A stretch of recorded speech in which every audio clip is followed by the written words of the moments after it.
নজর রাখবো পরবর্তী সংবাদে। এই মুহূর্তে মণিপুরের দিকে নজর রাখবো। এক বিজেপি নেতার বাড়ি পুড়িয়ে দেওয়া হয়েছে। অভিযোগ রয়েছে যে সে ওয়াকফ বিলকে সমর্থন করেছে এবং যার জেরেই তার বাড়ি পুড়িয়ে দেওয়া হয়েছে। গতকাল রাতের এই ঘটনায় এখনো পর্যন্ত যদিও কাউকে গ্রেফতার করতে পারেনি পুলিশ।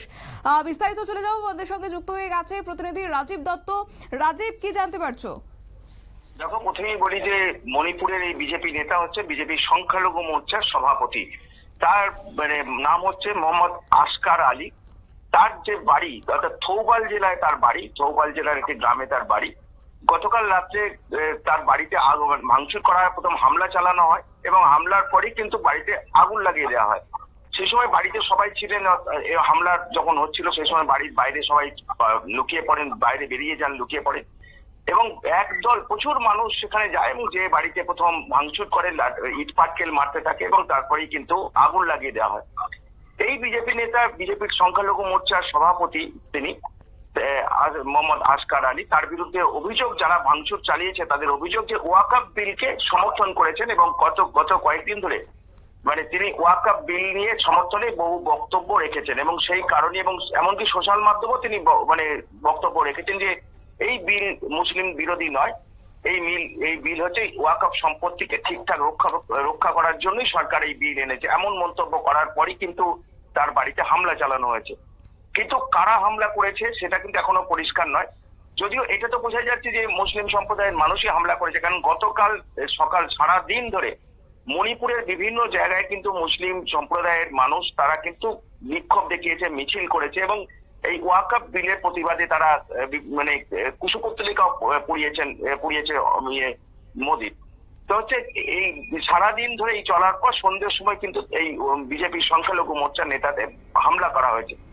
কিন্তু এখনো পর্যন্ত এই হামলার সঙ্গে যুক্ত কাউকে পুলিশ গ্রেপ্তার করতে পারেনি মণিপুর পুলিশ, যেহেতু মণিপুরে রাষ্ট্রপতি শাসন চলছে জানো, এবং মণিপুর পুলিশ এবং সেনা তারা যৌথভাবে তল্লাশি করছে কারা এই কাজটা করেছে, কারণ সিসিটিভি সম্ভবত ওখানে নেই বলে পুলিশ বলছে। তো যার ফলে আইডেন্টিফাই করা একটু সমস্যা হচ্ছে। তবে চেষ্টা করছে পুলিশ কারা এই কাজ করেছে। কিন্তু ঘটনা ঘটে তারপরে পুলিশ এবং দমকল বাহিনী কিন্তু তারা আসতেও বাধা পায়, তাদের রাস্তায় অবরোধ করে রাখা হয়, যার ফলে ঘটনাস্থলে দমকল বাহিনী আসে অনেক পরে।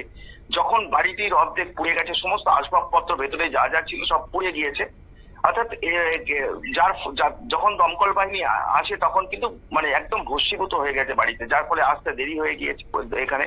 যে কারণ ওখানে যাতে আসতে না পারে, কারণ এই বাড়িতে যাতে যেখানে আগুন লাগিয়েছে এই সংখ্যালঘু মোর্চার নেতার বাড়িতে যেখানে বাড়ি, সেখানে আসতে যাতে দমকল এবং পুলিশ না পারে সেই জন্য কিন্তু বিভিন্ন রাস্তায় কিন্তু অবরোধ চালানো হয়েছে। এবং এখনো পর্যন্ত দেখো যে এই ঘটনা কিন্তু মণিপুরে রাষ্ট্রপতি শাসন থাকাকালীনও কিন্তু এই ধরনের ঘটনা ঘটছে, অর্থাৎ মণিপুরে অশান্তি চলছে, এখনো স্বাভাবিক নয়, তার মধ্যেও কিন্তু এই ধরনের ঘটনা ঘটলো। এবং আমরা দেখেছি যে এখানে গেলে এই থৌবালের যে নেতা মোহাম্মদ আসকার আলী, তার বাড়ি এর আগেও কিন্তু এখানে এই থৌবাল জেলায় বিজেপি পার্টি অফিসে, যেখানে বিজেপির অফিস রয়েছে, সেটা তো হামলা হয়েছিল যখন 2023 সালে, যখন ওখানে দুই জাতির মধ্যে গোলমাল শুরু হয়, সংঘর্ষ শুরু হয়। সেই সময় 2023 সালের 28 সেপ্টেম্বর এই থৌবালের যে বিজেপির পার্টি অফিস রয়েছে সেটা কিন্তু আগুন লাগিয়ে দেওয়া হয়েছিল। পুনরায় কিন্তু এই ওয়াকফ বিল নিয়ে তাকে এই বিজেপি নেতার বাড়িতে আগুন লাগিয়ে দেওয়া হলো এবং আমরা দেখলাম যে অনেক রাত্রে বাধ্য হয়েছেন ওই বিজেপি নেতাকে হুমকি দেওয়ার পর তিনি বাধ্য হয়েছেন সোশ্যাল ফেসবুক লাইভ করে তিনি দেখছিলাম বলছেন যে তিনি এই নিয়ে বলেননি, তিনি ওয়াকফ বিলকে বিরোধিতা করেন, অর্থাৎ তিনি চাপে পড়ে যেহেতু বাঁচার জন্য সেখানে তিনি বলতে অনেক রাত্রে তিনি ফেসবুক লাইভ করে, সোশ্যাল মাধ্যমে লাইভ করে তিনি বলতে বাধ্য হচ্ছেন যে তিনি এই ওয়াকফ বিলকে সমর্থন করেন না এবং তিনি তার বিরোধিতা করছেন।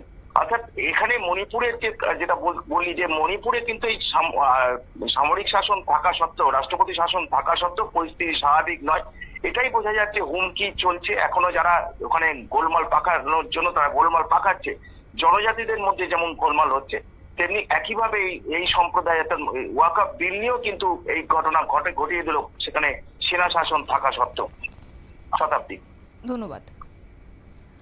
আপনারা শুনলেন, একদিকে মণিপুরের রাষ্ট্রপতি শাসন রয়েছে, অন্যদিকে ক্রমে যেন অশান্তির আগুন ছড়াচ্ছে মণিপুরে। ওয়াকফ সংশোধনী আইনকে সমর্থন করার অভিযোগ এবং সেই অভিযোগে বিজেপির এক সংখ্যালঘু মোর্চার সভাপতির বাড়িতে আগুন লাগিয়ে দিয়েছে কিছু দুষ্কৃতিকারীরা। যদিও এখনো পর্যন্ত সেই দুষ্কৃতিকারীরা কেন কিংবা কারা কারা ছিল এই ঘটনার পেছনে, এই নিয়ে এখনো পর্যন্ত পুলিশের পক্ষ থেকে কিছু জানানো হয়নি। নিয়ে নিচ্ছে ছোট্ট একটি বিজ্ঞাপন বিরতির সঙ্গে থাকুন।